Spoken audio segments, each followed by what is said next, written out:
के हामी केवल पैसा कमाउन, सङ्घर्ष गर्न अनि एक दिन हराउन मात्रै जन्मेका हौ? हजारौं सपना, लाखौं सोचाइ, तर मनमा एउटै प्रश्न, के म साँच्चै बाँचिरहेको छु? यो कथा हो एउटा सपनाको, एउटा खोजीको, एउटा परिवर्तनको। यो कथा हो तिम्रो अनि मेरो।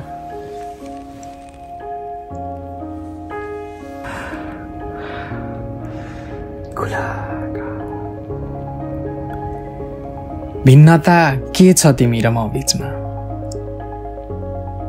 तिमी सपनालाई बाहिर खोज्दैछौ, म भित्रै भेट्ने प्रयास गरिरहेको छु। तिमी भाग्यलाई दोष दिँदैछौ, म कर्मलाई अँगाल्दैछु। तिमी शान्ति महलमा खोज्दैछौ, म वनको शून्यतामा महसुस गर्दैछु। तिमी आवाजहरूमा हराइरहेका छौ, तर म मौनतामा आफ्नै आत्मालाई सुन्दैछु। वाह,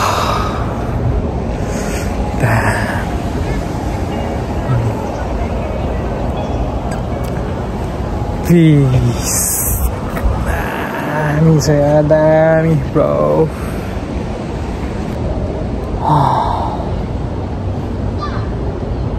my god.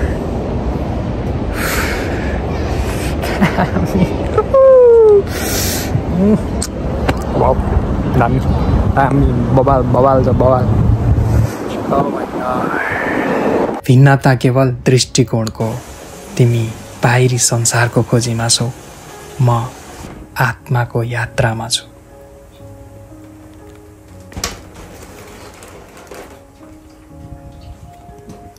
मानिसहरू हतारमा छन्। कोही करियर बनाउन दौडिरहेका छन्, कोही पैसाको खोजीमा छन्, कोही सम्बन्धलाई सम्हाल्न त कोही आफैलाई नै हराइरहेका छन्। र म पनि तिनै मध्ये एक थिएँ। बिहान उठ्दा शरीर त बिउजिन्छ, तर मन कहिल्यै बिउजिन्न जस्तो लाग्थ्यो। दिनभरि मोबाइलमा स्क्रोल गरिरहन्थेँ। भोलिको टेन्सन, विगतका कुरा सम्झेर अप्ठ्यारो महसुस गरिरहन्थेँ। तर जिन्दगी भने यही पलमा बाँचिरहेको थियो, जुन मैले देख्न सकेको थिइनँ। त्यसैले म एक दिन सहर छोडेर बाहिर निस्केँ। बस चढेँ, कानमा गीत राखेँ, तर मनमा एक थरी सुन्नता थियो।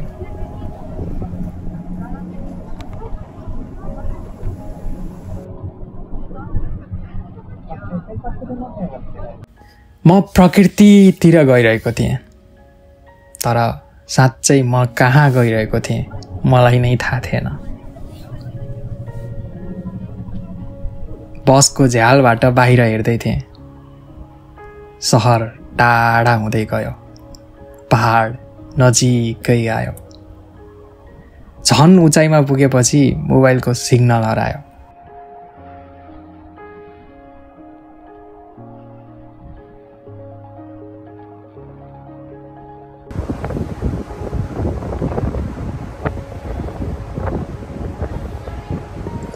सानो हुँदा जब बिहान उठ्थेँ, आकाश कति निलो लाग्थ्यो। अहिले बिहान उठ्न साथ फोन चलाउनुपर्छ, न्युज हेर्नुपर्छ, कामको बारेमा सोच्नुपर्छ।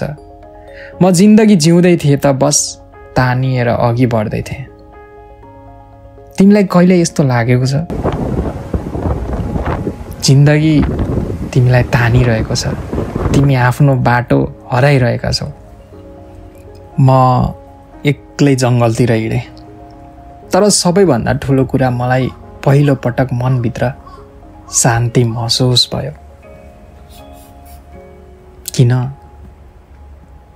किनभने म पहिलो पटक अहिले बाँचेको थिएँ। अहिलेको पुस्ता सबैभन्दा कनेक्सनमा छ। हामी मोबाइलबाट अनगिन्ती साथीहरू जोडिरहेका छौँ, तर आफैसँग कहिले जोडिएका छैनौँ। जब म यहाँ आएँ, मैले आफूलाई महसुस गरेँ। तिमीले जिन्दगीलाई गुनासो मात्र बनाउँछौ। मलाई सकस छ, मलाई तनाव छ, मलाई केही थाहा छैन। तर कहिल्यै एउटा कुरा सोच्यौ, तिमीलाई के चाहिएको छ भनेर? तिमीलाई नै थाहा छैन। यदि तिमी आफ्नो मन बुझ्न चाहन्छौ भने बाहिरी आवाज कम गर, एउटा सानो यात्रा गर, एक दिन मोबाइल अफ गर, केही बेर मौन बस। किनभने जब तिमी बाहिरी शान्ति खोज्न बन्द गर्छौ अनि मात्र तिमी भित्रको शान्ति भेटिन्छ। म यो जङ्गलमा धेरै बेर बसिरहेँ। एकछिन माटो समाएँ, रुखहरूलाई छोएँ, गहिरो सास फेरेँ। पहिलोपटक म जिन्दगीलाई महसुस गरिरहेको थिएँ, मात्र बिताइरहेको थिइनँ। कहिलेकाहीँ सोच्न मन लाग्दैन हामी यति धेरै हतारमा किन छौँ? हाम्रो गन्तव्य कहाँ छ? पैसा, सफलता वा कुनै यस्तो खुसी जसको अस्तित्व नै छैन? केही कुरा बिर्सिनु हुँदैन।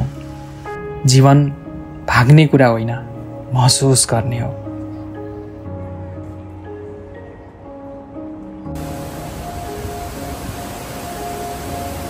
साँच्चीकै भन्ने हो भने हामी आफूले आफूलाई भुलिरहेका छौँ।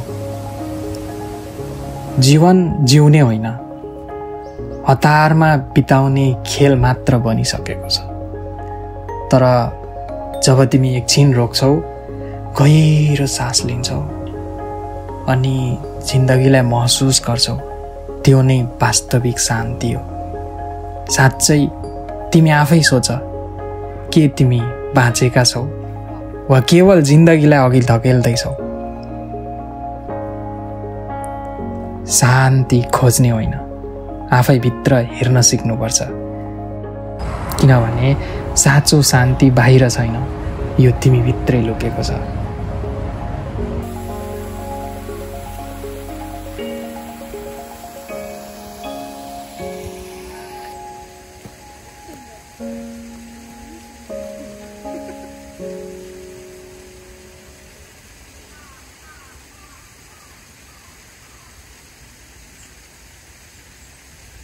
तिमी भिडमा हराइरहेका छौ, म मौनतामा फर्किरहेको छु। तिमी समयसँगै दौडिरहेका छौ, म हरेक क्षणलाई महसुस गरिरहेको छु। तिमी गन्तव्य खोज्दैछौ, म यात्रामै आनन्द लिइरहेको छु। तिमी संसारलाई जित्न चाहन्छौ, म आफैलाई बुझ्न खोज्दैछु।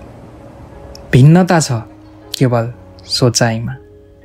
तिमी बाहिर शान्ति खोज्दैछौ, म भित्र शान्ति भेटिसकेको छु।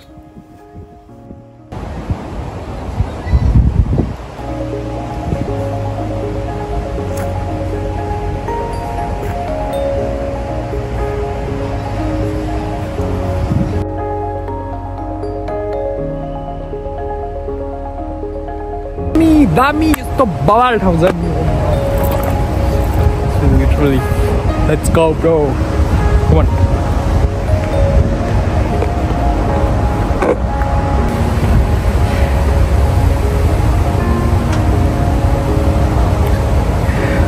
कहिलेकाहीँ यसो बाहिर निस्किनु पर्छ के।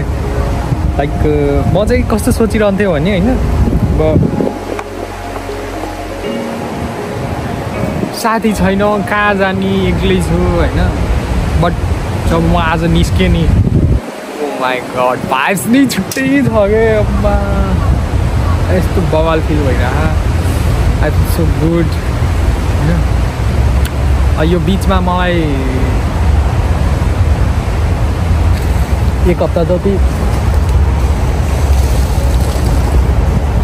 वाउ क्या सर्ट लिनु मन लाग्यो यार।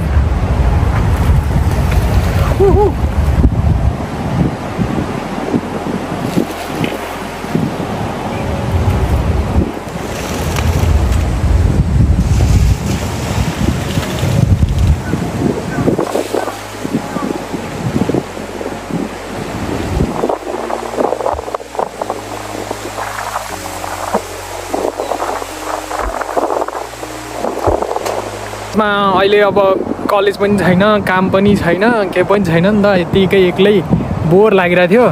अनि घर बसिरहेको थिएँ। अब साथीहरू कोही छैन, सब आफ्नो सुरमा छन् होइन। अब खासै त्यस्तो मिल्ने मनबाट खोज्ने चाहिँ कोही छैन क्या, but it's okay, no problem. अनि यतिकै बोरिङ भएर बसिरहेको थिएँ। अनि जाऊँ न त आज यसो बाहिरतिर निस्किम, के हुन्छ र एक्लै पनि त निस्किन मिल्छ नि भएर। अनि एक्लै यसो निस्केको, यस्तो गुड भाइब्स आइरहेको नि, ओ माई गड। ओह